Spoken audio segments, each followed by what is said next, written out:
Allez, on revient à Lorient. Voilà, ils ont fait de la merde, comme ils ont dit. Vous attendez de moi de dire qu'on joue la montée, et bah, faut pas venir aujourd'hui. Madame, mademoiselle, monsieur, heureux de se retrouver dans l'encre du moustoir. D'Archeville. Et but d'Archeville. Oh, attention à cette remise. La but exceptionnelle de Benrahma. Un dégât. Oh, Lorient qui marque face au Paris Saint-Germain. Le but de Lorient de Kevin Bonnepacle. Pour le football club de Lorient. Avec deux Lorient qui est absolument seul. Attention à Brielle. Et l'égalisation de Lorient face à Mamadou Sakho. Abriel qui va servir Kevin Gamero peut-être pour le but du chaos. Gamero et Lorient mène 3 buts à 2. Il y a peut-être 3 points à prendre si ça arrive jusqu'à Majid Waris. Le voilà le ballon derrière Majid Waris face à Tchernik qui va retrouver le troisième but des Lorientais. Arnold de Bouemba qui permet à Lorient. Le moine, pourquoi ne pas tenter sa chance? Et Lorientais qui va accélérer encore. Côté gauche pour Bozok dans la surface. Frappe de Bozok et deuxième but. Deuxième but. Avec Ponceau, Claude Maurice, à droite, il y a une solution, Claude Maurice en solo, Mendes finalement servi, c'est parfait, bim bam boum, je te donne le ballon à droite, Mendes centre pour Gaëtan Courtet, l'ancien Brestois qui conclut cette action. C'est facile le football quand on joue comme ça. Bonjour à tous, ravi de vous retrouver pour un nouvel épisode de la Taverne, épisode spécial maintien puisque depuis la victoire 2-0 contre 3 au Moustoir, le FC Lorient est officiellement maintenu en Ligue 1, enfin officiellement, je crois que mathématiquement c'est encore possible de tomber, mais il faudrait une grosse performance, enfin bref, absolument improbable. Lorient est donc maintenu en Ligue 1 et est parti jouer à Nice et a fait un match nul. On va discuter de ce match et se projeter un petit peu sur l'avenir avant de lancer un débat sur les objectifs du club pour cette fin de saison et voir s'il vous motive. Vous, c'est l'équipe de la Taverne presque au complet. Je suis avec Lucas. Salut Lucas. Salut les gars. Lucas qui est triste puisqu'il ne peut plus voir les matchs de jeunes en ce moment. Ouais, on en parlera par la suite, mais là, c'est très compliqué pour moi. T'es face à un scandale. Hein. Absolument. C'est vraiment l'actualité du moment. On en parlera tout à l'heure. Là, si vous n'êtes pas teasé par cette petite information, je ne sais pas ce qu'il vous faut. Raph est là également. Salut Raph. Salut à tout le monde. Tu as compilé tes meilleures stats pour nous expliquer pourquoi le FC Lorient ne prend plus de buts ou beaucoup moins de buts qu'avant. Est-ce la faute? Et Julien Laporte était-il coupable? C'est la question qu'on se pose. Et Pierrot est là. Salut Pierrot. Salut. Et peu enthousiaste pour cette fin de championnat. Et tu vas nous expliquer un petit peu pourquoi. On va tenter. J'ai pas trahi ton opinion, c'est bon? Non. En tout cas, l'actualité brûlante, calmons-nous. L'actualité immédiate, c'était ce déplacement à Nice ce week-end avec un match nul. But de Bamo Meïté, son premier but en pro, à la suite d'un corner très mal tiré par Enzo Lefebvre, mais qui s'est quand même plutôt bien rattrapé après. Et égalisation de Nice à la 75e, enfin dans les 15 dernières minutes. Gaëtan Laborde, j'allais dire évidemment, c'est pas forcément évident. Un match nul 1-1. Raph, je vais te poser une question toute simple. Est-ce que c'est une bonne opération ce match nul? Ouais, bonne opération, parce que concrètement, on aurait pu aussi avoir des décisions arbitrales à notre rencontre. On a eu un peu de chance, quand même, faut l'avouer. Nous parlerons de l'arbitrage tout à l'heure. Nous parlons de l'arbitrage, donc non, on s'en sort bien, parce qu'il y avait tous les facteurs, et les Niçois ont été très, très, très aussi... ont beaucoup demandé aussi vis-à-vis de l'arbitrage. On finit aussi à 10. Donc il y aura aussi des réajustements tactiques et de composition sur les prochains matchs. Mais non, on s'en sort bien. Franchement, un point glané là-bas, un peu frustrant évidemment, mais on aurait pu concéder un penalty tout de même. Vous voulez qu'on parle d'arbitrage tout de suite? On n'a pas trop l'habitude d'en parler. On a trouvé. En fait, je vais vous expliquer pourquoi on veut parler d'arbitrage. Le match avait plutôt bien commencé. Il y avait deux équipes qui avaient envie de jouer au foot. C'était intéressant. Et dès les premières décisions contraires, on a senti les Niçois très très nerveux. Et moi, ça m'a un peu pourri mon après-midi en fait. Ça m'a un peu pourri mon match. Ça avait tout pour faire un match agréable. Il faisait beau, la pelouse était belle, ça change. On n'est pas habitué. Et ça se passait bien. Et il y a eu 3-4 décisions et tout de suite ils sont partis dans les tours. On a même vu les Niçois contester le coup d'envoi de la deuxième mi-temps. un peu exagéré. Lucas, si on fait l'intégrale, allez, il y a 3 situations dans la surface qui posent problème. Qu'est-ce qu'on peut dire? On a eu de la chance ou alors il n'y avait pas de quoi non plus crier au scandale? Pour moi, sur une situation, et finalement, les consultants en fin de match ont été plutôt clairs là-dessus. Il y a une situation qui est vraiment discutable, voire situation à penalty. Et il y a 2 autres qui sont clairement amplifiées par aussi le public, en fait, qui à chaque décision sifflait. C'était assez insupportable à la télé, je trouve, d'entendre siffler tout le match, même sur des possessions lorientaises finalement après, parce qu'il y a eu une grosse frustration. Moi, j'ai pas trouvé que c'était forcément les joueurs qui étaient vraiment véhénants et qui sont sortis un peu de leur nerf. C'était plus déjà leur coach et puis un peu le public quoi, qui a semé cette situation. Et du coup, pour revenir aux actions, donc il y a la première, donc qui est pour moi n'est pas situation de penalty. Ouais, Bien que la règle, c'est sur Abergel, je crois, le ballon on tape la cuisse, puis le bras. c'est ça. Donc Ouais. voilà, il a appliqué totalement la règle. Après, sur la deuxième situation, il y a la règle comme quoi toute main dans la surface doit être sifflée si elle touche pas une partie du corps avant. Mais les arbitres se sont justifiés comme quoi le ballon avait touché le sol avant. Ouais, ça c'est celle de La Le main Goff. était- C'est ça, celle de Le Goff. Après, voilà, elle est sûrement enfin, elle était dans la course de l'attaquant niçois, donc ça pouvait se siffler. Après, sur la dernière, le contact entre Lefebvre et Thuram, ils jouent tous les deux le duel. Pour moi, il n'y a rien du tout, hein. Après, le fait prend un risque bête, quoi. Mais bon, il n'y a pas de conséquences, donc c'est pas. Si on prend un peu la place des Niçois 2 minutes, il y a tellement de pénaltys débiles sifflés tous les week-ends qu'on peut comprendre que il y avait quand même matière à avoir un péno, mais bon. C'est celle de Le Goff, franchement. Ouais, voilà, mais bon. Parce qu'il est dos au but, il est. Ouais. Mais dans l'esprit du foot, c'est bien que ce soit pas sifflé en fait. On peut pas se plaindre, nous, à chaque fois que c'est sifflé, qu'on se fait siffler des pénaux débiles comme ça, de se dire que c'est de la merde ce genre de pénaux. Et se satisfaire et critiquer le fait qu'il n'est pas sifflé, quoi. Pour moi, c'est une bonne décision. C'est sûr que quand t'es Nice, c'est pas agréable, mais en vrai, pour moi, c'est une bonne décision. Après, Le Goff a quand même les bras vraiment écartés et dans une position pas vraiment naturelle, bien qu'il soit dos au jeu. Donc, moi, je pense que si on était à leur place, il y aurait eu discussion après. L'ampleur que ça a pris, ça n'a pas de sens. La presse niçoise qu'on a reçue ce matin, c'était pas ouf. Revenons au jeu. On a quand même vu des belles séquences, Raph, notamment des ressorties de balles qui... on était content de les voir. On a fait « Oh, c'est joli ça !» Ouais, avec beaucoup de prise de risque au final, avec du jeu au sol, mais aussi du jeu en cloche, etc. Donc des ressorties de balles assez, on va dire, avec presque du jongle à un moment donné, entre guillemets. Mais non, pas mal de prise de risque par séquence. Donc on voit que les circuits, de la confiance en tout cas sur les ressorties. Moi, globalement, ce qui me semble être là où on a le plus de sécurité aussi aujourd'hui, c'est l'avènement d'un 4-1-4-1 qui fait son 3e match de suite, je crois, ce système-là, avec Abergel en sentinelle et 2 véritables 8 qui permettent aussi d'avoir un relais automatique au milieu. Alors qu'avant, on avait plutôt un triangle inversé avec un 10 et un 6 et un 8. Ça change un petit peu. Et sur les phases défensives aussi, sur les phases défensives, on est vraiment sur un 4-1-4-1, alors qu'on avait l'habitude de voir quand même un 4-4-2. J'y reviendrai sur ce que ça change du coup sur notre manière de défendre et ce que ça peut aussi, quel point positif ça peut avoir tout à l'heure. Mais du coup, moi, sur les ressorties, franchement, c'était assez intéressant et on a eu quelques situations de contre qu'on n'a malheureusement pas pu concrétiser, mais il y avait des options. Pierrot, de ton côté, comment tu ressors de ce match? Est-ce que tu es un peu frustré du scénario, content du point à l'extérieur? Est-ce que tu aurais voulu voir autre chose peut-être? Moi, j'aurais clairement voulu voir autre chose, surtout quand les principaux intéressés disent qu'ils veulent jouer une course à l'Europe. C'est pas en jouant comme ça et c'est pas en jouant que défensif que tu vas faire quelque chose. Alors c'est très bien, tu ouvres le score, c'est cool, un peu sur ton seul tir cadré de la première mi-temps et ensuite en deuxième tu bétonnes. Moi ça m'a fait penser à Michael Landreau.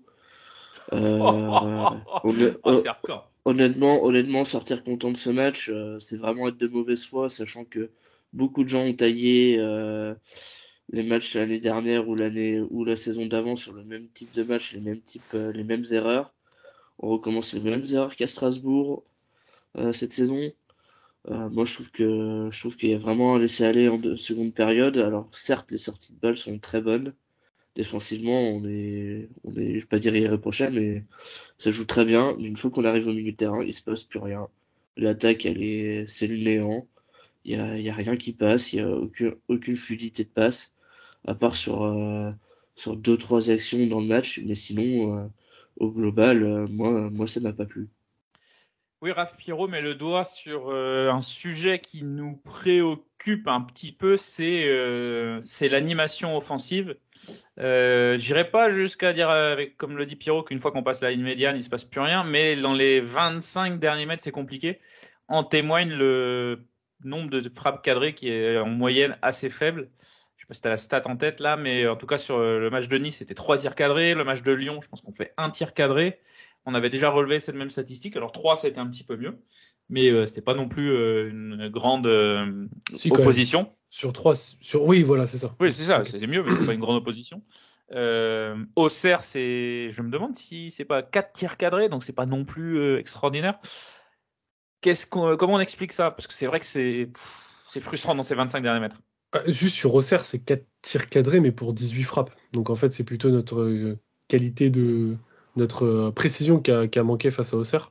On a eu les opportunités. Face à Auxerre, c'est 18 tirs. Il est trop fort, ça. Et du coup, globalement, oui, face à Lyon, c'était pareil, hein, 11 tirs, un tir cadré. Et là, du coup, face à Nice, on a. Bon, de toute façon, là, je suis d'accord avec Pierrot.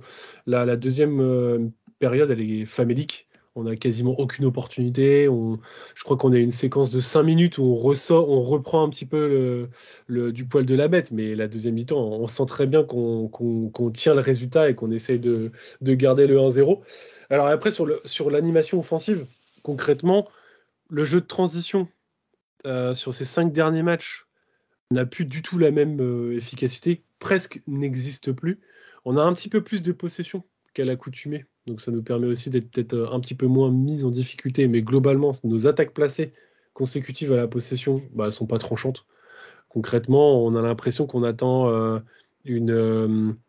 la différence d'un joueur de couloir, et notamment en dribble. Parce qu'il faut savoir qu'on est top 5 en termes de dribble tenté en Ligue 1. Donc ça montre aussi que nos ailiers et nos offensifs croquent pas mal, essayent de faire la diff et du coup de passer en rupture, on va dire, face au vis-à-vis. Donc je suis assez d'accord avec Pierrot sur un point. Pour moi, en fait, le point du match nul est un bon résultat, mais dans ce qu'on a pu produire sur cette deuxième période, c'est pas au niveau de ce qu'on attend. Et c'est sûr que défensivement, c'est très propre, c'est très cohérent et c'est très costaud. Par contre, offensivement, on a un couteau émoussé, quoi. C'est-à-dire que j'ai l'impression que ce 4-1-4-1, il est au profit d'une meilleure assise défensive, mais offensivement, avec une seule pointe et du coup un manque de soutien et un manque de coordination sur les offensives, on manque de soutien. Et c'est pas assez précis. C'est pas assez précis devant et je trouve qu'on se fait aussi un tout petit peu bouger dès qu'on joue des équipes un peu athlétiques. Lucas, comment t'expliques ce manque de précision que mentionne Raph devant? Qu'est-ce qui fait que on n'arrive pas à frapper, en fait, tout simplement? Alors déjà, pour revenir sur les ressorties de balles et justement l'animation sur les côtés, il y a un point à souligner, c'est que déjà par rapport à la première partie de saison, quand on perd Ouattara et que, entre guillemets, donc on a Stéphane Vieira qui passe sur le banc, au niveau des profils de nos ailiers, on change quand même totalement de profil avec pas des joueurs qui sont liés à la profondeur. Un Romain Fèvre, c'est pas du tout un joueur de profondeur, c'est un joueur qui aime avoir le ballon dans les pieds, qui aime avoir un jeu de possession, être en position haute. Et un joueur comme Théo Lebris, bien qu'il soit assez explosif sur certaines phases, c'est pas un joueur qui a non plus le punch pour tout le match proposé sur son côté. Et on voit quand il est un peu moins bien physiquement qu'il arrive beaucoup moins à faire la différence. Là, face à Nice, ça a été quand même assez compliqué, hein. Il n'a pas su faire énormément la différence. Régis répétait notamment que c'était pas vraiment son poste aussi. Donc on voit, est-ce que Forcément, est-ce qu'il peut enchaîner un grand nombre de matchs à ce poste-là? Ça, c'est peut-être à discuter, c'est à voir. Très peu servi aussi, hein, le Brise.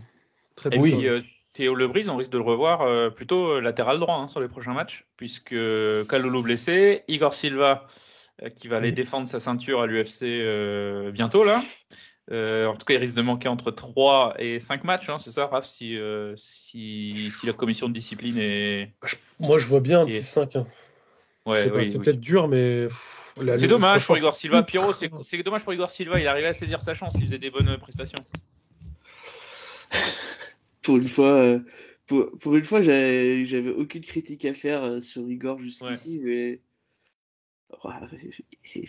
après, franchement, vu le match de merde que moi j'ai trouvé merdique, le match et cette action elle m'a régalé et je le félicite parce qu'on a tous eu envie de mettre une petite bastos au Niçois. Après sur Twitter, il l'a fait pour nous. Ouais. Après, je pense que Igor Silva reviendra de toute façon, puisque Kalulu puis Belgi, ça risque de faire un peu long. Ah ouais, c'est presque. Est-ce que ce serait pas sur une fin de saison éventuelle? Est-ce que ce serait pas mieux pour Kalulu, qui récupère tranquillement? De toute façon, ce sera quoi qui revienne fort pour. Bon, de toute façon, maintenant. Qui reviennent quand ils reviennent, qui se pressent pas, quoi. Non, mais ça veut forcément dire que tu fais du Théo Lebrise arrière droit jusqu'à fin de saison. Pendant 3 à 5 matchs, ouais. Ouais. Revenons à notre animation offensive, Pierrot, et qui dit trouble dans l'animation offensive, on doit forcément se pencher sur le 9. Le 9, c'est Bamba Dieng, donc, qui est arrivé au Mercato, clairement en manque de repères, notre cher Bamba. Je sais pas, je suis pas trop pour pouvoir critiquer ces matchs. Alors ne critiquons pas, faisons une critique constructive. En attendant, sur tous les matchs qu'il a fait, il a qu'un match au-dessus de la moyenne sur l'équipe. Donc après. Je savais pas que l'équipe c'était un. C'est sûrement la faute des méchants gars de la taverne qui soient aussi mauvais, qui récoltent des 3 et des 2 dans l'équipe. Pour revenir aux prestations de Bamba Dieng, Pierrot, il est clairement en manque de repères. Ouais, il est clairement en manque de repères et en manque de beaucoup d'autres choses aussi. Après, on nous l'a vendu comme un crack. Pour l'instant, c'est plus son genou qui craque, quoi. C'est compliqué, Raph, pour Bamba Dieng. Bah, il a eu quelques situations quand même. Puis il aurait pu. Non, mais il a eu des situations typiquement à Lyon. Ah oui, d'accord. Ok, je croyais que tu parlais que contre. Ah non. Ouais, il y a 3 semaines, quoi. Oui, c'est ça. Mais j'essaye de trouver des choses. Ouais, puis à l'entraînement aussi, il a mis des buts. Je vais chercher les cold cases, tu vois, pour essayer de savoir si Malding peut pas. Non, mais concrètement, il a. Jeu de haut au but, parlons-en un petit peu. Compliqué de garder le ballon, c'est se fait bouger, ça reste pas dans les pieds. Ça manque de vitesse aussi, un petit peu, je trouve. C'est pas non plus. Techniquement, en technique individuelle, je sais pas si on le mettrait concrètement au-dessus de certains joueurs. Enfin, je trouve pas ultra habile. Après, par contre, jeu de position, je trouve que du coup, il est plutôt bien positionné. Enfin, je trouve qu'il est là-dessus, il est plutôt pas mal. Après, il est tout seul, attention. Il joue dans un 4-1-4-1. Il y a moins de soutien que du coup dans un schéma en 4-4-2 avec un 10. Totalement. Donc ça, je pense que ça doit un petit peu quand même le gêner. Et ça doit sûrement venir d'un Lefebvre ou d'un Makengo qui a du mal à soutenir aussi du coup les incursions qu'on peut avoir et peut-être le jeu de haut but. En fait, il n'y a pas le soutien qui arrive derrière et les excentrés sont un petit peu trop sur les lignes. Donc en fait, je pense qu'il n'y a pas assez de monde autour de Dieng pour plus combiner et faire des choses intéressantes. Pourtant, on n'a jamais eu autant d'attaques placées que sur ces 3 à 5 derniers matchs. Mais on n'arrive pas à le trouver, quoi. On n'arrive pas à le trouver. Je crois que c'est 12 tirs, mais bon, 2 buts quand même, mais 12 tirs, quoi. C'est pas dingo. Lucas, Raph parlait des excentrés. Un des excentrés dont on voulait parler, c'est Romain Fèvre. Il monte un petit peu en puissance. On le sent plus. C'est pareil, c'est comme Dieng. Il faut être aussi objectif. C'est les gars qui débarquent dans un collectif. Il faut trouver des repères. Beaucoup de changements dans le dit collectif. Donc, les repères, il faut les trouver tous ensemble, quoi. C'est ça, moi je suis plutôt positif sur Romain Fèvre, sur ce qu'on a vu les 2-3 derniers matchs. Alors bien sûr, il y a toujours ce problème d'animation qu'on a évoqué et qu'il ne met pas forcément encore dans les meilleures dispositions. Mais déjà, je le trouve beaucoup plus impliqué, que ce soit à la perte, dans les mouvements collectifs, notamment en phase défensive, où son positionnement est beaucoup plus strict, beaucoup plus cadré qu'avant, je trouve. Après, sur le plan offensif, on sait très bien qu'il est sûr techniquement, ça, et il commence à trouver, je trouve, des repères, notamment avec Abergel ou Makengo sur l'axe droit. Après, au niveau du latéral droit, comme il y a énormément de changements, c'est difficile aussi de mettre vraiment une relation en place, parce qu'on sait qu'une relation, par exemple, entre Le Goff et un Théo Brise ou un allié gauche va être importante dans la durée. Là, c'est difficile avec les changements qu'il y a entre Kalulu, Silva et potentiellement Le Brise par la suite. Donc, c'est compliqué de trouver des repères, mais moi, je trouve que c'est en très bonne voie. Raph. Ouais, sur Fèvre, en fait, il y a une chose qui dénote. Lucas a évoqué tout à l'heure le fait que c'était pas un profil qui prenait énormément la profondeur. En revanche, il y a une chose qui ressort, c'est le joueur qui porte le plus le ballon au FCL et qui du coup rentre avec le ballon aussi dans le tir offensif le plus parmi tous les autres joueurs. Donc, moi, je trouve qu'en tout cas, il a par moments ça fait du bien parce qu'il arrive à provoquer et à gagner, on va dire gagner de l'espace, etc. en portant le ballon. Mais parfois ça a tendance aussi à ralentir le jeu et cette fluidité. Je crois que c'est Pierrot qui en parlait tout à l'heure. Donc du coup je sais pas si à un moment donné il doit pas aussi mieux gérer ces aspects de quand la lâcher, pas faire les 3 foulées en trop et la lâcher un petit peu trop tard, notamment quand on change de côté. Qu'on essaie de faire des transitions de côté à côté, il a souvent tendance à trop garder le ballon de temps en temps. Il a un côté très Jimmy Cabot. Alors, je voulais pas arriver là, mais je suis assez d'accord avec toi. Jimmy Cabot, il a fait des jolies choses. Hein. Je dis pas que c'est moche. Hein. Non, mais moi non plus. Je le pense, mais je le dis pas. Là, on a parlé de ce qui va pas en fait dans cette équipe-là. En ce moment, c'est vraiment les derniers 30 mètres. C'est le moment de conclure en fait toutes les belles situations, les belles actions. Et en témoignent par exemple les 5, 6, 7 dernières minutes de Lorient-Nice. Enfin, de Nice-Lorient, pardon, Lucas. Il y a 3 contre-attaques qui doivent être mais beaucoup mieux jouées que ça, avec peut-être l'opportunité d'aller chercher le 2-1, parce que Nice jouait le tout pour le tout sur cette fin de match. Ouais, totalement. Et souvent, ces contre-attaques, justement, partent des ailiers. J'ai l'occasion en tête avec Yohan Katlin, où il doit totalement lever la tête. Où il y a, Ah oui. Je sais plus c'est Koné qui part plein axe ou pas. Si, c'est Koné qui voilà. il lui montre. Mais là, il a le bras tendu.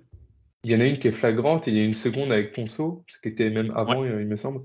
Et à part de plus loin, ceci. Pourtant, c'est ça. Pourtant, c'est un joueur qui est plutôt bon sur les timings de passe, sur la vision de l'espace, et qui là, pour le coup, s'excentre et après vient distribuer à droite, alors que dans l'axe, il y avait une superbe course. Je me demande si c'est pas Aouchiche, mais voilà. Oui. Faudrait revoir l'action.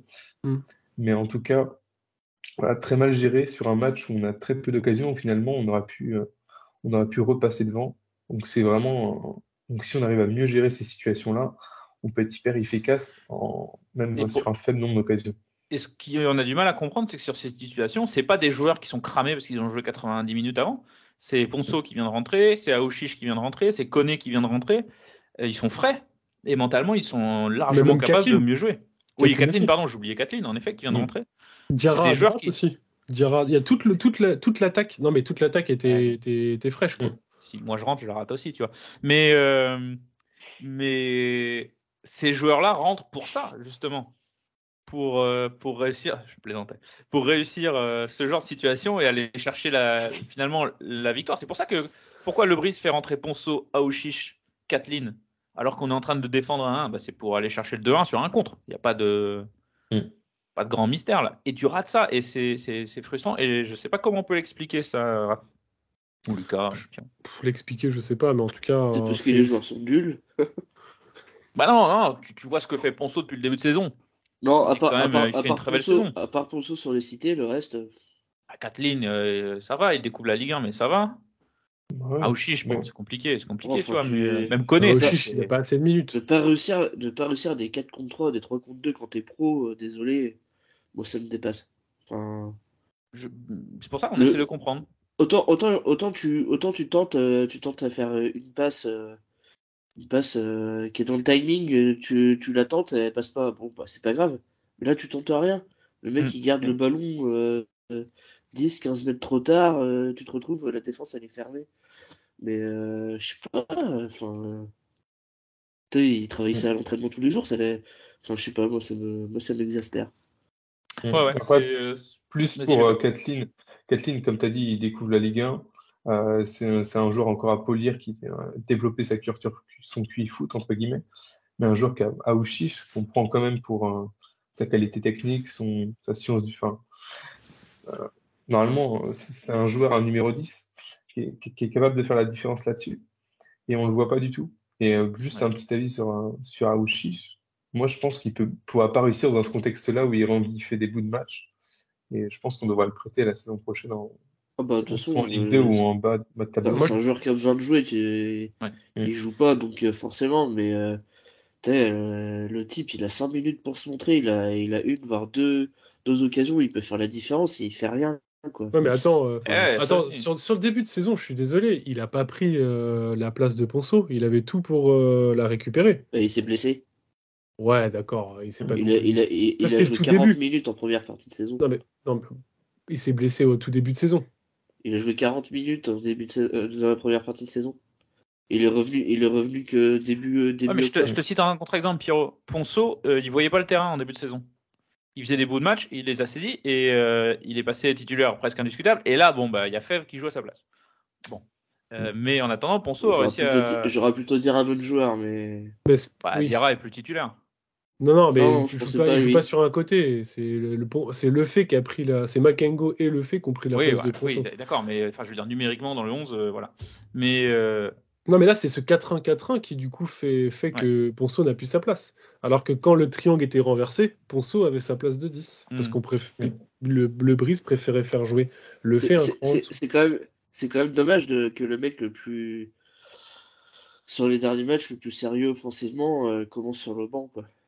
Ouais, Ponceau, oui, après, comme le dit Raph, c'est une histoire de système, mais c'est dommage.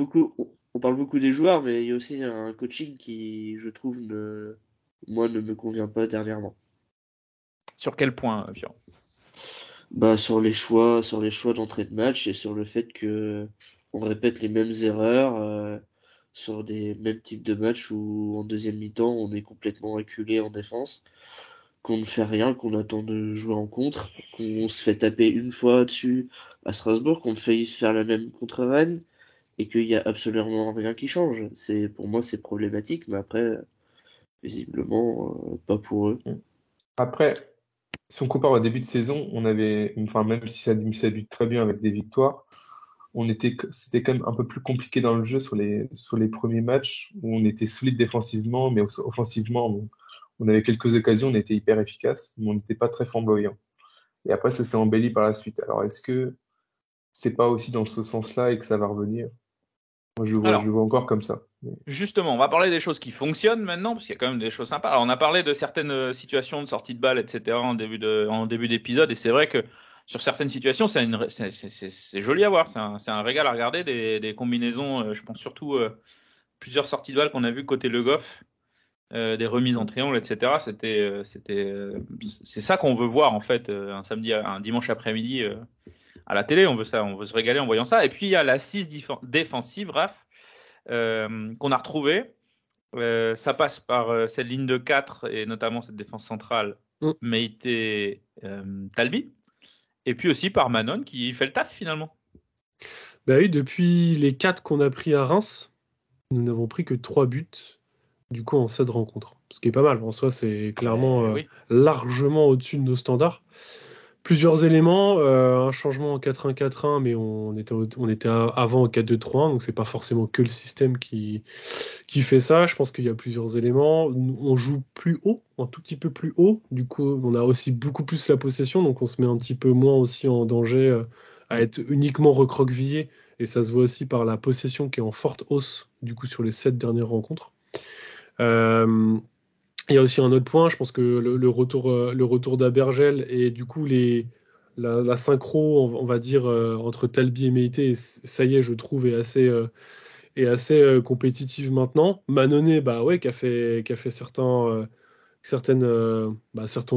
gros matchs, on peut le dire, hein. Il a sorti pas mal de choses. Donc en fait, je pense que c'est ce cocktail-là, plus je trouve le fait qu'on essaye un petit peu moins de subir, et par séquence, je dis bien par séquence, qu'on a un système de pressing. On ressort de temps en temps un peu plus sur le ballon, alors qu'on avait tendance, si vous voulez, à être vraiment super bas et attendre que les attaques viennent s'écraser contre nos 4 lignes, nos 3 lignes, pardon, 4-4-2.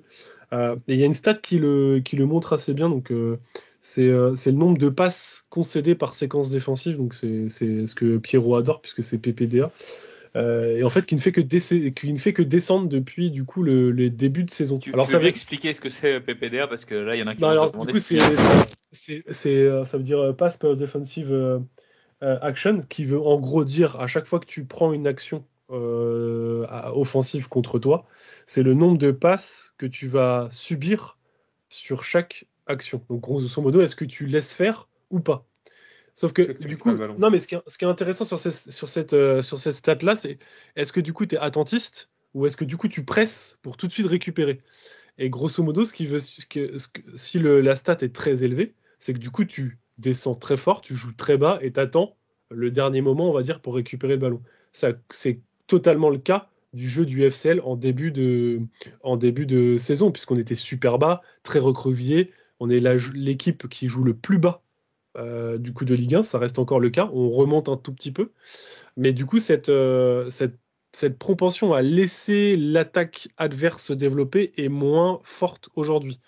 Et j'ai la sensation que depuis quelques matchs, le coach essaye de sortir, enfin de déclencher des moments de pressing sur le porteur qu'on n'avait absolument pas avant. On cadrait, on poussait du coup les offensifs sur les côtés et du coup on forçait les centres. C'était souvent ça et on protégeait énormément l'axe sur ce 4-4-2 en phase défensive.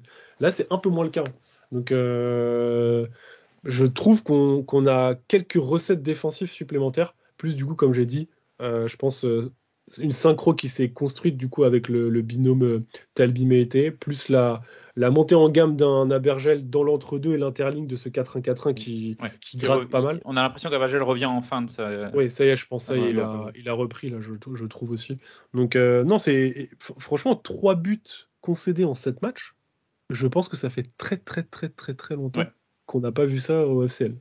Avant de demander à Pierrot son avis sur la prestation de Manon, puisque c'était un des premiers à le défendre, je vais aussi donner une stat. Tu disais que 3 buts en 7 matchs, c'est au-dessus de nos standards. C'est aussi au-dessus du standard de Liège, qui en a pris 4 en 3 matchs. Alors, Pierrot, du coup, Manon, qu'est-ce qu'on en pense? Je change toujours pas mon avis. Pour moi, ça reste un très très très bon gardien sur sa ligne. Il l'a maintes et maintes fois prouvé, même si ces haters essayent de trouver encore des failles que je ne vois toujours pas. Mais bon, à part sur les sorties aériennes, oui. Et fait vraiment peur, le reste. Je trouve que contre Nice, il a pris des risques sur les sorties aériennes et ça a été assez intéressant. J'ai en tête 2-3 situations. En fait, c'est simple, quand t'es gardien, surtout en numéro 2, alors les premiers matchs, c'est toujours dans le ballon, mais une fois que tu t'enchaînes les matchs, que tu prends confiance, franchement, ça va de mieux en mieux. Et on a un très bon gardien numéro 2. Après, j'en ferai pas un numéro 1 non plus. Mais ça reste un très bon gardien qui dépanne très très bien. Et pour une fois, on a un très bon numéro 2. On sent la nostalgie de la non-venue de Benjamin Lecomte dans ta voix. Non, de toute façon, financièrement, c'était mort, mais aux gens qui ont dit que Benjamin Lecomte était fini au moment où il fallait qu'il revienne en Ligue 1, il leur passe le bonjour. C'est clair. Je pense que Lecomte, on l'aurait tous accueilli les bras ouverts. On a vu ce qu'elle est bien, ce qu'elle n'est pas bien. On va parler maintenant, c'est un peu le débat du jour, on va parler des objectifs du club pour cette fin de saison. L'objectif annoncé par le coach et le président, c'est de battre le record du meilleur classement historique du club, c'est-à-dire 6e. La question que je vous pose, je vais commencer par toi, Lucas. Est-ce que c'est un objectif qui te motive? Est-ce que c'est un objectif qui te stimule? Ouais, totalement. Et puis, à la fois sur le plan du classement et du jeu, parce qu'on ne sait pas trop, en fait, comment va se finir la saison, si on va progresser, si on va tomber un peu dans nos travers de début d'année. Après, pour moi, la 6e place, euh, je la trouve quand même plus ou moins inaccessible. Enfin, le top 5, pour moi, l'Europe est inaccessible, le top 6, plus ou moins aussi. Mais déjà, un top 8, se rapprocher en fait du meilleur classement de l'histoire du club, Qui c'est est la 7e stimulant. place, on le rappelle, pour les C'est auditeurs ça. qui ne connaîtraient pas. Et surtout, bah, on va en parler après, mais surtout vu la série qu'on va aborder et qu'on a déjà commencé à aborder, c'est encore plus intéressant parce qu'on joue des équipes qui sont du coup nos concurrents en ce moment. Et comme on est meilleur face au gros du championnat, entre guillemets, Mhm. et ben, ça fait des matchs plus plaisants que de jouer face à Ajaccio où on ne sait pas forcément jouer en bloc haut. Et donc là, on est vraiment dans notre élément. Donc je suis très stimulé. Lucas est très stimulé. Enfin, c'est tellement con comme formulation. Excusez-moi, c'est ma faute. Hein. Pierrot, es-tu stimulé par cette fin de saison? Non. Enfin, ça me fait ni chaud ni froid, en fait. Ouais, Honnêtement, t'es résigné? ouais, parce que quand tu vois les discours de façade, et ce que peuvent dire d'autres joueurs en interne et tout, et ce que tu vois sur le terrain, ça me saoule un peu. Après, pour moi, les places qu'on finira maintenant, elles vont être un peu anecdotiques. Et, j'aurais bien aimé, la seule chose que j'aurais bien aimé, c'est de battre notre record de points. Mais il faut que tu prennes 15 points sur 30. Ça Tu peux paraît rappeler le record compliqué. de points? Je l'ai pas en tête. Je crois que c'est 57 ou 58, il y a un truc comme ça. Mais en gros, il nous manque 15 points pour l'égaler et sur 30 points possibles, c'est chaud, quoi. Complicado. Raph, cette fin de saison te stimule-t-elle? Donc, Lucas stimulé, Pierrot pas stimulé du tout. Moi, je suis financièrement stimulé par ce classement parce qu'il y a des sous à aller chercher quand même, faut pas oublier. Je pense que oui, 5e place, c'est dead. 6e, ça va être chaud. 7e, mais c'est à notre portée. Mais il va falloir gagner les duels directs. Mais après, voilà, est-ce que ce serait pas aussi à un moment donné une transition vers la saison prochaine? Mais il y aura quand même beaucoup de départs, je pense aussi. Donc je sais pas si. C'est compliqué. On va rapidement arriver dans une fin de saison. On n'aura plus vraiment d'objectifs, on va dire qualitatifs, parce que quantitativement, ouais, ok, aller chercher des points. Bon, ok, battre le record de points, ok. Mais je pense que c'est plus le classement qui a un intérêt aujourd'hui. Et enfin, le fait d'arriver à la 6e place, je pense qu'on serait frustré de ne pas être 5 et on se rappellera du coup tous les points perdus sur des matchs de merde, quoi. Et si l'intérêt de cette fin de saison, c'était pas de préparer la prochaine? Oui, d'accord, mais Je m'explique. oui. Je m'explique. Est-ce que là, on ne devrait pas voir cette équipe un peu comme nos amis qui suivent le sport US comprendront, un peu une équipe en rebuild? On a tradé pendant le mercato là, on a envoyé Dango s'enterrer en première, enfin s'enterrer lui, ça se passe très bien, mais bon. Parti en première ligue, Mofi est parti à Nice.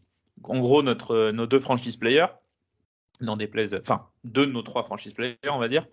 Et là, on reconstruit, d'accord, en préparant la saison prochaine. Et finalement, ces matchs-là qui sont pas aboutis, qui sont pas parfaits, où on sent que ça s'améliore petit à petit, bah, finalement, prendre cette fin de saison comme de la prépa pour l'année prochaine, est-ce que c'est pas la meilleure façon de regarder cette fin de saison?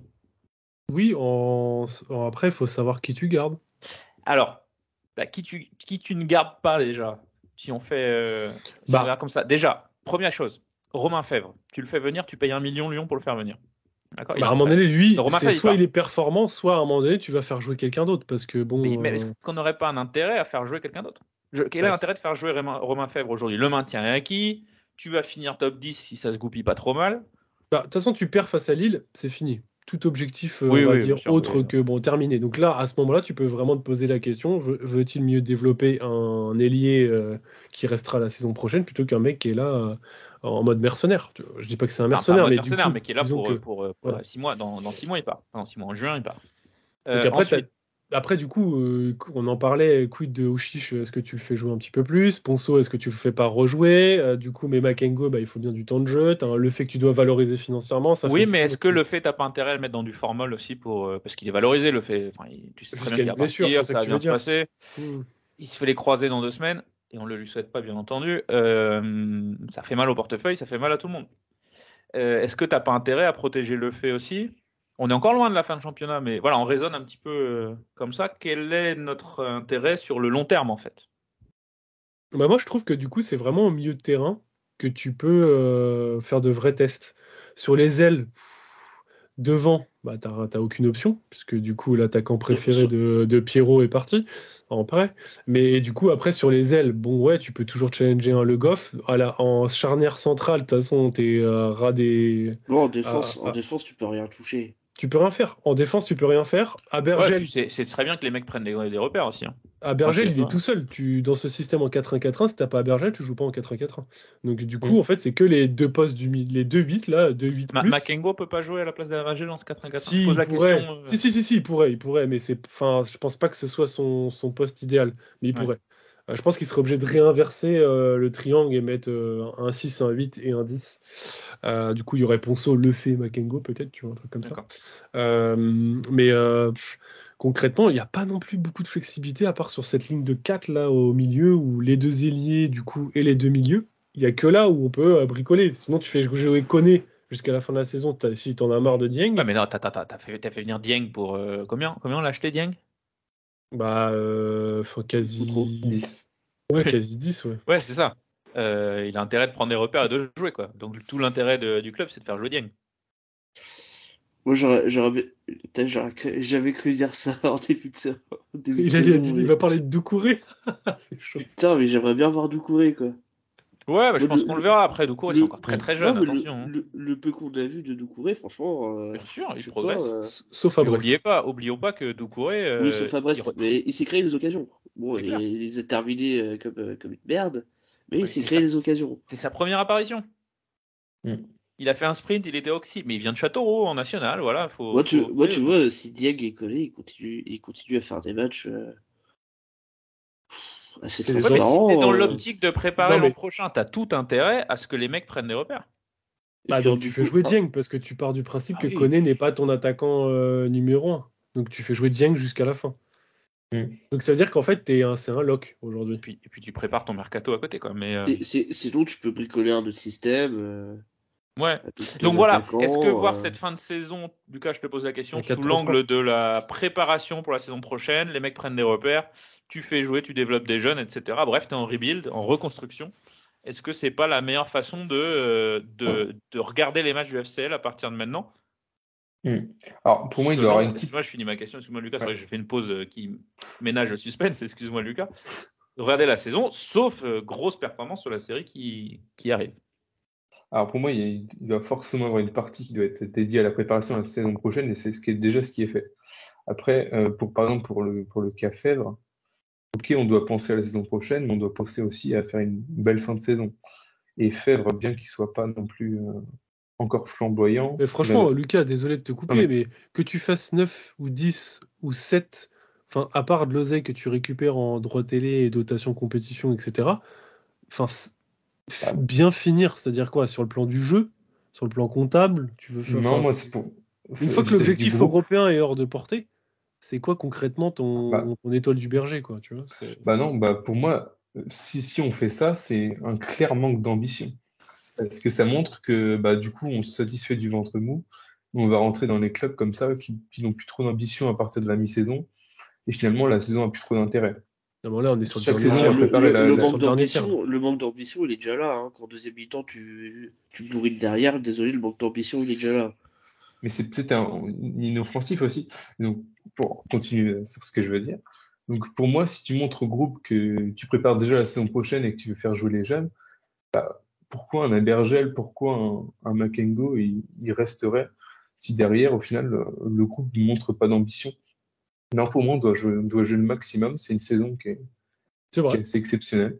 ça s'entend. Et faut jouer là-dessus. Et comme ça, c'est comme ça qu'on va attirer aussi du monde cet été et par la suite et développer le club. Ouais, de toute façon, Alors, tu parles de. Excuse-moi, mais du coup, Makengo, tu parles d'un mec qu'on a acheté 10 millions. cet hiver, du coup, 10 millions, enfin, même un tout petit peu plus. On a un Dieng, pareil, du coup, ça, tu les fais jouer automatiquement. À Berger, je suis d'accord avec toi, si tu as envie de le faire continuer, ça va être compliqué, du coup, bah, enfin, tu le fais continuer à jouer. Mais en fait, concrètement, enfin, si on essaie de répondre à la question de Chris de tout à l'heure, enfin, en fait, tu fais quoi? Tu fais concrètement quoi? À part changer de système comme le proposait Pierrot, qu'est-ce que tu fais? Enfin, t'as, t'as quoi comme option? À part les ailiers qui peuvent faire. Il y a Ponceau. Voilà. Ponceau. C'est vrai que le temps de jeu de Ponceau, c'est tout. Pas Moi, je trouve que d'innovation. le roulement actuel, on a plutôt un turnover, il y a plutôt un groupe qui est plutôt assez concerné. Il y a Cyriné Doucouré qui a quand même des phases où il joue beaucoup moins. Mais je trouve que Moi, Comment? je pense que déjà, tu fais juste un seul changement. Tu mets le fait sur le banc pour sous-titulaire. Je suis persuadé qu'il y aura déjà un petit changement.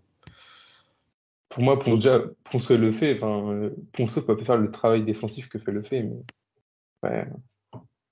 Après, Ouais, mais mais tu peux pour mettre moi, Abergel, Makengo, Ponceau dans un Le fait, 4-2-3-1 qu'on a l'habitude de voir. tu changes de le, système. Oui. le fait depuis un mois et demi, je suis désolé, il est en dessous de ce qu'il Ah oui, doit non, et mais je ce suis qu'il peut d'accord. montrer. Et ouais, je mais trouve. après, contre Nice, c'est lui qui te sort la passe qui va bien qui amène le but, tu vois. Alors, son corner avant est dégueulasse, mais ça passe, tu vois. Ouais. Mais bon, il Non, rate mais beaucoup en ce moment. oui, pour moi, il mérite d'aller sur le banc. Après, c'est pas une fin. Pour moi, on ne doit pas mettre le fait sur le banc jusqu'à la fin de Non, saison parce qu'on je sait suis qu'il va désolé, partir. il mérite pas d'aller sur le banc. Parce qu'on on se pose juste la Oui, question, c'est que il Ponceau. pourrait aller. Ah, non, Sur mais ces derniers matchs, c'est compliqué. Hein. Sur ces derniers matchs, c'est vous êtes un compliqué. petit peu dur et je suis pas Enfin, C'est il n'avait là, pas fervent nous c'est casser là, les c'est couilles, là où le mais il problème. n'avait qu'à pas nous casser les pieds sur Twitter. Mais on est un peu dur, bien sûr. Mais sur les derniers matchs, c'est compliqué. Il faut aussi dire les choses. Non, en gros, moi, là où je suis d'accord, c'est plus, on a envie de voir un peu plus Ponceau, et si on doit en remplacer un pour faire jouer Ponceau à la place d'un autre joueur, ce sera peut-être plus, du coup, le fait que Makengo, dans les complémentarités. Mais bon, moi, j'aimerais bien aussi voir le fait vraiment améliorer, voir un gros niveau. Parce que si il va partir en juin, qu'est-ce qu'on va retenir d'Enzo Lefebvre? On aura l'occasion de faire un bilan Enzo Lefebvre quand ce sera officiel, mais qu'est-ce qu'on va retenir d'Enzo Lefebvre? Bah, est-ce qu'il n'y aurait pas une petite saveur aigre-douce? Je sais pas. Enfin, aigre-douce. Une petite saveur De trop peu, mais de trop peu. ouais, faudra une grosse masterclass sur un des derniers matchs. Tu vois, genre un Ouais. petit doublé, un match ouf. Ou alors tu il vois. prolonge et il régale l'année prochaine. Alors là, Voilà, c'est ça. ce serait top. Pour parler de la suite, Lucas disait non, il faut jouer à fond, il faut continuer à se projeter vers l'avant, etc. Justement, projetons-nous vers l'avant. On va à Lille, on reçoit Marseille, on va à Monaco, on reçoit le TFC et on va au Parc. Une série de 5 matchs. Raph, match sympa à jouer, à voir. Beau jeu. On fait une belle paire sur cette série. Attention, l'Europe elle se rapprochera très vite. Bah déjà, le match de Lille, il donne tout de suite la tonalité. Ouais, tu gagnes pas, de toute façon, on dit merci l'Europe, voilà, au revoir. C'est ça. Tu gagnes, t'ouvres une parenthèse où l'espoir est possible. Mais déjà, je trouve que Lille, c'est tout de suite, ça te met la barre qu'il faut aller chercher si tu veux obtenir quelque chose de cette fin de saison. Et là, je suis d'accord avec Lucas, il faut au moins se mobiliser sur cette rencontre pour pas perdre le coche et de se dire voilà, c'est con, on a raté le wagon. Le wagon, il est là, il est à Lille. Après, tu reçois Marseille et je pense que tu as envie de te rattraper de ton match au Vélodrome où tu t'es fait bouffer, pris à ton propre jeu. Ils ont bien bloqué toutes les relances, c'était très compliqué. Tu as peut-être envie au moustoir, mais Marseille, c'est très fort. Quid du jeu de transition qui est l'arme fatale de Marseille, parce qu'ils ont du coup un système défensif en individuel. On a bien vu au Vélodrome que du coup, si on avait mieux joué les coups sur les ressorties et sur le jeu de transition, on aurait pu faire très très mal. J'ai un peu peur par rapport aux éléments que Lucas donnait et que j'évoquais tout à l'heure, que du coup notre escouade offensive ne sache pas les mettre en difficulté sur du coup du jeu rapide en transition. Donc il faudra être très efficace sur attaque placée, mais je pense qu'on n'aura de toute façon pas la possession. Pierrot, Lille, Marseille, Monaco, TFC, PSG, comment tu vois cette série qui se profile? Ça peut être vraiment tout blanc ou vraiment tout noir, quoi. J'ai peur que je sais pas comment ça va être. J'ai peur que l'attaque se mobilise pas du tout et que on va droit vers 3 voire 4 défaites. Et moi, je sens qu'on va aller par là. Franchement, moi, à partir du milieu de terrain, tous ceux qui sont devant, j'ai plus aucun espoir, hein. Un petit but Personne. de Jung face à l'OM. Ouais, à la Toi qui limite. crois au destin, au signe. Non, mais moi, de toute façon, je suis résigné.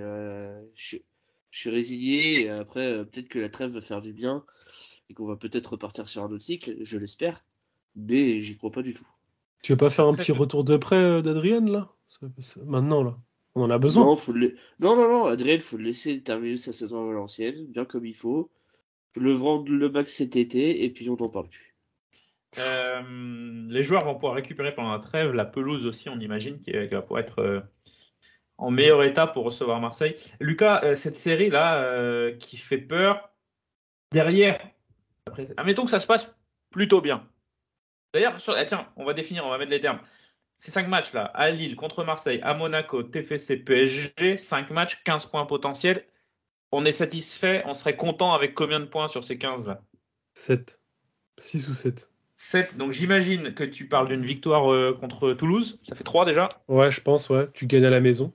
Puis soit tu fais un coup face à Marseille ou à Sur l'extérieur. Marseille, tu peux faire un coup. Ouais. Et puis après, 0 sur les autres. Même au parc? Je sais pas. Ça nous réussit pas, hein. Ouais, moi je le vois faire plutôt un bon résultat contre Monaco et Toulouse, et le reste, pas trop. Donc Pierrot, tu vois quoi? 6 points sur la série ou 4? Ouais, moi je vois 5 points. Une victoire contre, 5 sur 15. Moi aussi. une victoire contre Monaco, un nul contre Toulouse et un petit nul au parc. À Lille? Donc, Non. Ah ouais? Ok. non. Non, ouais, je pense que si on fait allez, 7, ce sera très bien. 7 sur 15. Par contre, ça suffit pas pour aller chercher l'Europe. On ne prend plus de but, attention. Mais derrière, tu sors de là, tu as le derby contre Brest à la maison. Tu vas à Montpellier, tu reçois Lens, mais bon, c'est à la maison. Et puis Clermont, Strasbourg, faut finir. Enfin, les 5 derniers matchs de la saison sont quand même abordables, quoi. Donc tu peux kiffer. Ou alors tu peux. Je pense que le top 10, ça ira. Oui, je pense. Voilà, je pense qu'il faut être De serein toute là-dessus. façon, tu sécurises ton top 10 si tu gagnes contre Toulouse. Oui, Clairement, voilà. Ouais, c'est clair. Le top 10, on verra si on est capable d'être top 10 ou pas à ce match-là. Si tu le gagnes, c'est réglé, quoi. Le fameux match à 6 points, cher à Roland Courbis. C'est ça. Donc voilà, 7 points et ce serait très bien. 5, ce serait pas mal, je pense aussi. Je suis d'accord avec vous. Lucas, je voyais que tu opinais du chef. Entre 5 et 7, c'est bien, quoi. Ouais, totalement. On va pas être trop gourmand non plus, surtout que c'est beaucoup d'équipes qui sont en bonne forme. Ouais. Mais voilà. Ça peut aussi vite tourner en 3 points, Stéphane. Ah oui, bah déjà face à Lille. Ou 2. Ouais, oui, on va tous les faire, mais oui. Le 0, j'y crois pas. Voilà qui conclut cette première presque heure du podcast. Ça passe très vite. Lucas, c'est le moment de parler un petit peu de ce qui va pas. Vous le savez, depuis le début de saison, on parle très peu des jeunes dans ce podcast. Et Lucas, c'est le moment de te remettre en question. Qu'est-ce qui se passe, Lucas? Alors, bah, depuis un mois, donc, il y a impossibilité de voir les matchs de la Nationale 2, donc l'équipe réserve du FC Lorient. Tout simplement parce que la plateforme, donc Fush Sport, qui est chargée, qui s'occupe de diffuser les matchs, est out. On Et peut là, expliquer pourquoi? En fait, ils n'ont pas donné d'explication. Bah, ils ont oublié de payer les droits.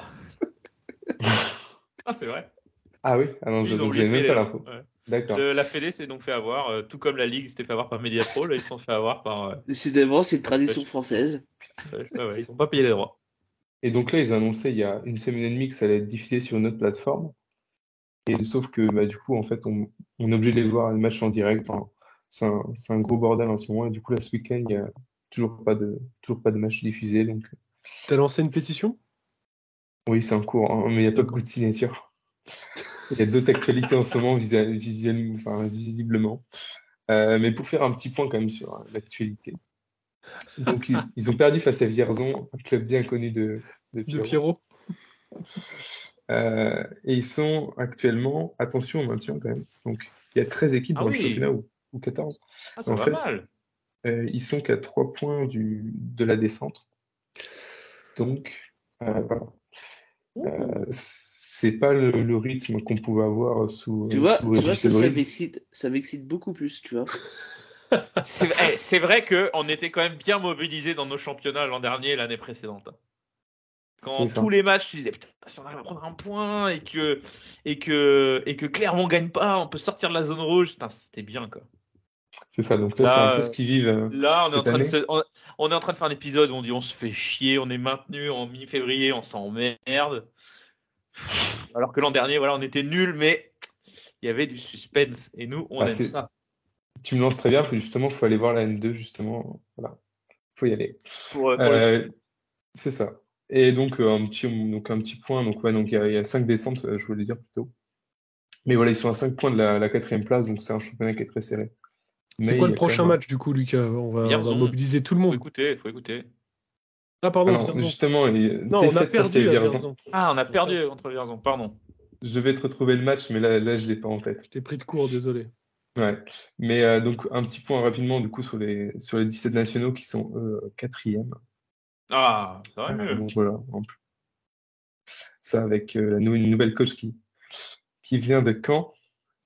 Et au niveau des U19, victoire face au Stade Lavallois et actuellement une 9e place sur 14. Donc ce qui n'est pas non plus exceptionnel. La Mais il devrait nationale.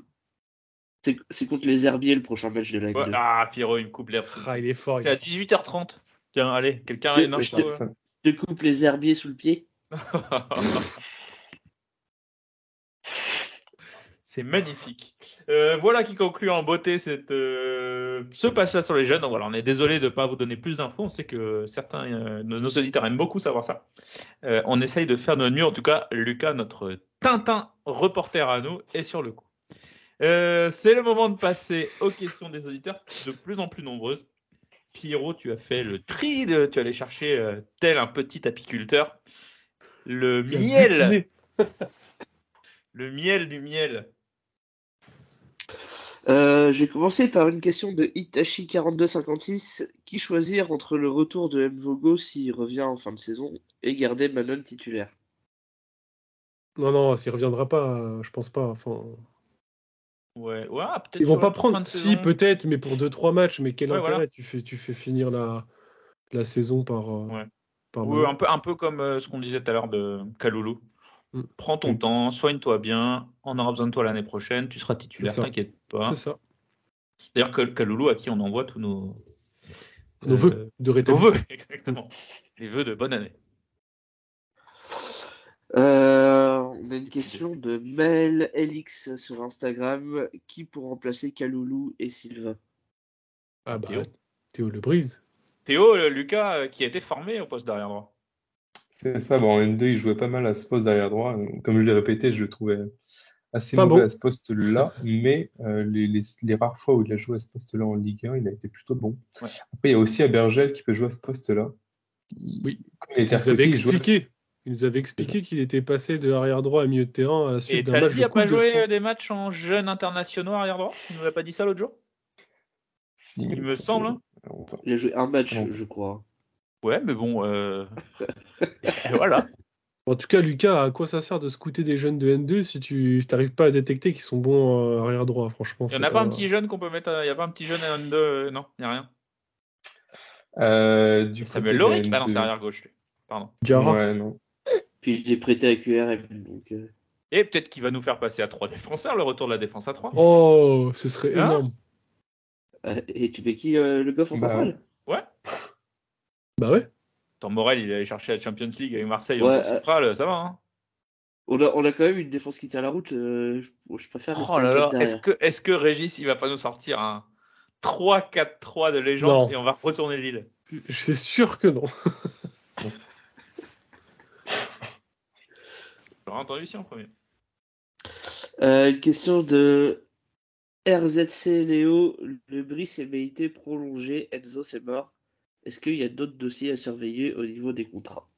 Bah, pas contrat, mais bon de sortie pour cet été. Je pense qu'il va falloir commencer à parlementer avec des Talbi, des Abergel, des choses de ce type-là. Talbi, quoi. attention, il Non, reste Talbi, encore non. beaucoup d'années sur le contrat. Il a 4 ans encore. Ah bah ouais. Bah oui, mais tu vas pas prolonger un gars. Ah non, tu le prolonges pas, mais il faut. J'ai pas dit de qu'il y a prolonger, partir. j'ai juste dit attention, grosse offre.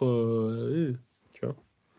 4 Il a- ans, là, il nous a- l'offre, elle a non, intérêt mais il d'être a- Je costaud. pense pas. Il nous a pas caché ses ambitions dévorantes. Ouais, je pense que l'offre, il va falloir aligner les zéros quand Ouais, même. c'est Hein. clair. Hein. Parce que Talbi, il a pas fait 2 saisons dans le même club depuis Donne longtemps. un C'est chiffre, bien aussi de se Pierrot. poser. Donne un chiffre. Ouais, si je donne un chiffre. Bon de sortie, Talbi, c'est combien aujourd'hui? Aujourd'hui, moi, je le vends pas en dessous de 15 millions, minimum. Minimum. Est-ce qu'il est. Tu regardes les équipes au-dessus de nous, là. Est-ce qu'il est titulaire dans les équipes au-dessus de nous? Je pense. Ah oui. À Lille, il est titulaire. Et je te dirais même Sergio Ramos. À Rennes, il est J'exagère titulaire. volontairement. À À Nice, à- qui est plus à de- Nice, il est titulaire si tu à la place de Dante. Ouais, clairement. Todibo qui va partir. Ouais, donc voilà, donc il y a des offres, il y en aura, mais il lui reste 4 ans de contrat. Par contre, si la question posait sur les prolongations qu'il fallait surveiller, je crois que le taf a été fait. Le Goff a prolongé, Théo a prolongé, En fin de contrat, à Merci. date, T'as c'est pas que Steph Vieira Manon et Bartouche. Bartouche, Ok. Et Manon.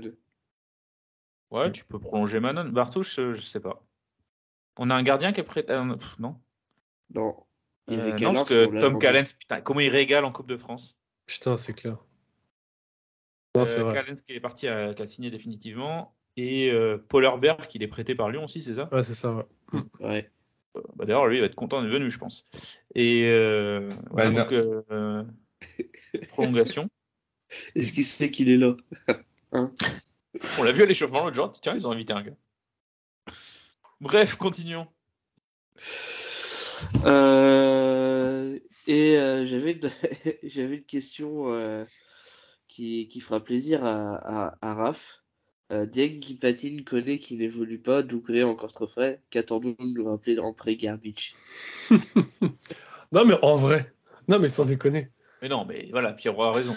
Laisse-le à Valenciennes, il score, ça se passe bien. Il revient cet été. Et comme l'a dit Pierrot. Merci, bonsoir.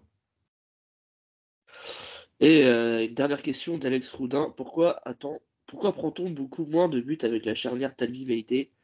Et là, je laisserai le spécialiste des datas nous en parler prochainement sur Twitter.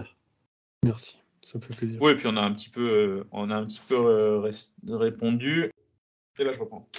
Merci Pierrot pour les questions de ses auditeurs. Petite surprise, on reprend les quiz et jeux de fin de podcast.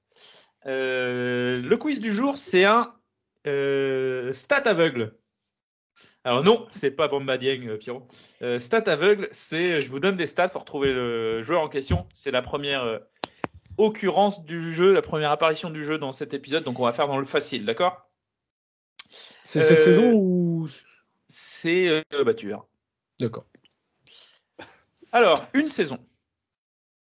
35 matchs, 16 buts, 8 passes D. Gamero? Donc il est resté une saison au club. Hein, Aboubacar? Aboubacar, Pierrot, bien joué. Il avait mis autant de passes D? Ouais, ça m'étonne. Je l'ai pas dit Aboubacar parce que 9 passes D, ça me paraît énorme. Bah, c'est 8, donc ça va, tu vois. Ok. Selon Transfer Market, les stats, c'est 8 passes D. Si c'est faux, bah écoutez, tant pis pour vous. Vous n'auriez pas trouvé de toute façon. Pierrot, 1 point. Là, on parle sur l'ensemble de la carrière sous le maillot lorientais. 120 matchs, 56 buts. 56 buts. Gamero. Darcheville. Gamero, Pierrot, 2 points, c'est magnifique. Et puis, troisième joueur, alors là, 0 but, mais 352 matchs. Oda, Lucas, bien joué. J'ai toujours une seconde de retard. Très bien pour Lucas, qui marque 1 point, Pierrot 2 points et Raph 0. C'est donc dans cet ordre que vous allez drafter pour le jeu suivant. C'est un jeu, alors là, vous Il n'y a pas de concours entre vous, même si on pourrait débattre très rapidement de qui a fait la meilleure draft. Donc, je vais vous demander de choisir une ligne de 4 dans un 4-4-2, une ligne de 4 défenseurs. Donc, votre stock de joueurs à drafter, c'est tous les joueurs de l'histoire du FC Lorient. Et évidemment, vous ne pouvez pas choisir dans votre ligne de 4-4-2 un joueur que vos collègues general manager du FCL auraient déjà choisi. Pierrot, c'est à toi de commencer. Donc, tu choisis un joueur à un poste. Donc, on est bien dans une ligne de 4 défenseurs dans un 4-4-2. Eh ben, je vais prendre Dalby, tiens. Oh, c'est ton choix 1 dans l'histoire du FCL. C'est beau, ça. Pierrot, il nous prend Talbi. Raph. Là, c'est pas moi, c'est Lucas. Pardon, qui excuse-moi, Lucas. Moi, je prends Guerrero. Guerrero, je pense que j'aurais commencé comme Lucas. Raph. Un mec qui sort sur le porteur pour être complémentaire avec Talbi, Laurent Koscielny. Mais attends, mais je peux jouer à ça, moi aussi, non? Bah vas-y, je t'en prie, finis, t'as un arrière droit à trouver. Pourquoi un arrière droit? Ben non, chacun fait sa ligne de 4. Je commence par qui joue. Ah pardon, excusez-moi, oui, moi oui. j'étais ultra... Enfin, je pensais qu'on faisait une ligne... D'accord, j'ai rien compris à toi. Non, chacun se fait sa ligne de 4. Moi, je vais prendre Marshall en défenseur central. Ah, t'es comme ça, toi. Ouais, j'attaque direct. La caution. Attends, du coup, faut que je prenne mieux mes notes. Vas-y, Pierrot. Eh ben, moi, je vais aller à gauche avec le petit prince argentin Lucas Mariquet. Aïe, j'aime bien ça, j'aime bien. Mariquet à gauche. Bruno Ekolemanga. Ah, j'aime bien ça. Ah, c'est old school, c'est beau. C'était mon chouchou. Je vais prendre Christophe Jallet. Ouh, c'est beau ça. Donc à droite, forcément. Exact. Putain, je pensais que tu l'aurais oublié, Raph. Ben moi, je vais prendre Jérémy Morel. Ah, bien. Eh oui. Morel à gauche, pardon. Je vais rester sur du classique. Je vais prendre Michael Siani. Ah putain, il m'a volé mon prochain pick. Siani. Lucas. Siani, Moi, première version. Je vais prendre Arnaud Leland. Oh, le bâtard. Ah putain, le bâtard. Je vais être obligé de prendre le Goff, tu sais. Mais attends, Lucas, il y a un problème là. Tu peux pas avoir Guerrero et Leland dans ta ligne de 4. Il s'en fout.